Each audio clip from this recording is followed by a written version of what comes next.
Hello hi అండి, welcome to our channel. ఈరోజు గుమ్మడికాయ తురుముతో 2 రకాల స్వీట్లు తయారు చేసుకుందాము. ఒకటి హల్వా అండ్ స్వీట్. తయారీ విధానము చూద్దాము. ముందుగా స్టవ్ మీద కడాయి పెట్టుకొని, కడాయి వేడెక్కిన తర్వాత 2 స్పూన్ల నెయ్యి వేసుకొని, నెయ్యి కరిగిన తర్వాత జీడిపప్పు, బాదం పప్పు, కిస్మిస్ వేసుకొని ఫ్రై చేసుకుందాము. ఫ్రై అయినాయి కదా, ఒక కప్లో తీసి పెట్టుకుందాము. ఇప్పుడు ఒక తురిమింది గుమ్మడికాయ ఒక బౌల్ వేసుకొని పచ్చివాసన పోయే వరకు మీడియం ఫ్లేమ్లో కలుపుకోవాలి.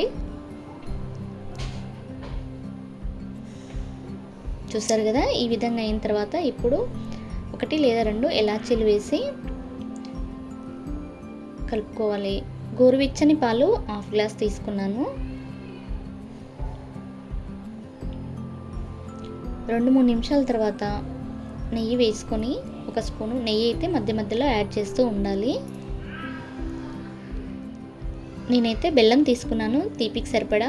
మీరు బెల్లం లేకుంటే చక్కెరైనా తీసుకోవచ్చు. బెల్లం మొత్తం కరిగి ఇట్లా దగ్గర పడిన తర్వాత మళ్ళీ నెయ్యి యాడ్ చేసుకొని ఒక 2-3 నిమిషాలు కలుపుకున్న తర్వాత చూసారు కదా, ఈ విధంగా వచ్చిందంటే అడగంటకుండా పర్ఫెక్ట్గా రెడీ అయినట్టు. ఇప్పుడు మనం ఫ్రై చేసి పెట్టుకున్న డ్రై ఫ్రూట్స్ వేసి ఫైనల్గా కలుపుకోవాలి. పర్ఫెక్ట్గా రెడీ అయిందండి స్వీట్ అయితే. చూసారు కదా, నేను సగం తీసి పెట్టాను.